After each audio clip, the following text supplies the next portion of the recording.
Hey, it's Bruno here. This is fantastic. I can't believe how many tests you wrote, and oh man, I'm looking forward to not having as many bugs in our app. Really thankful for your work, and I hope you understand that I really value your contribution to our team. Keiko Corp thanks you. All right, we finished a pretty tough section. I think testing is one of those things that can really stump people and can really frustrate you as well. But we're no longer junior developers here when it comes to testing. We understand their purposes and their limitations. We learned that there are three main types of tests, which are unit tests, integration tests, automation tests. And that out of all these three, unit tests are the easiest to write and also the cheapest for companies to use as a tool for us to minimize bugs. And you usually want to run unit tests with integration tests completely separate in a separate process from something like automation tests. A topic that can get pretty complicated, but luckily for us, there's a ton of libraries that we can use.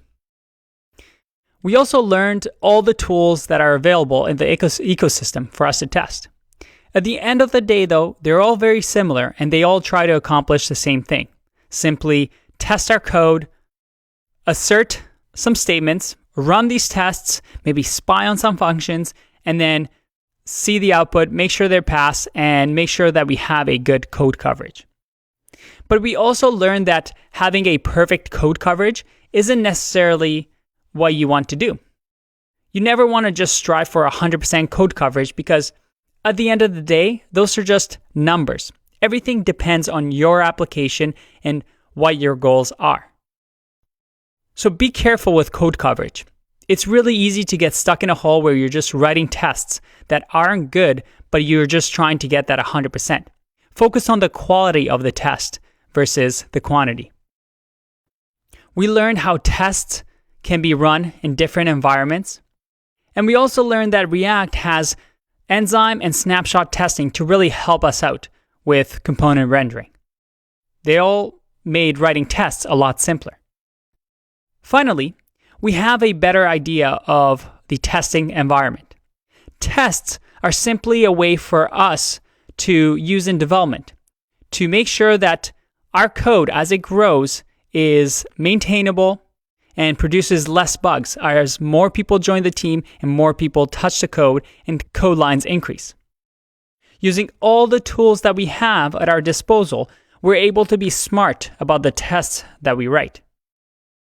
We're focusing on what is important to test. What are the key features of our apps that we want to make sure we test properly? And we want to make sure that these tests are not complicated.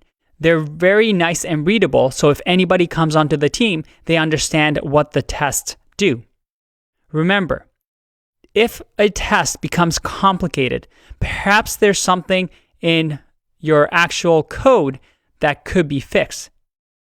Don't think of tests as something that you do after you finish all your code. Some people actually enjoy doing them before you write your real code, so that it gives you ideas of how to structure your code in a nice, clean fashion. So think about this. Make tests that are of good quality, not just quantity, and write your code so that they're in nice, simple, testable units. Good job getting this far. I'll see you in the next section. Bye-bye.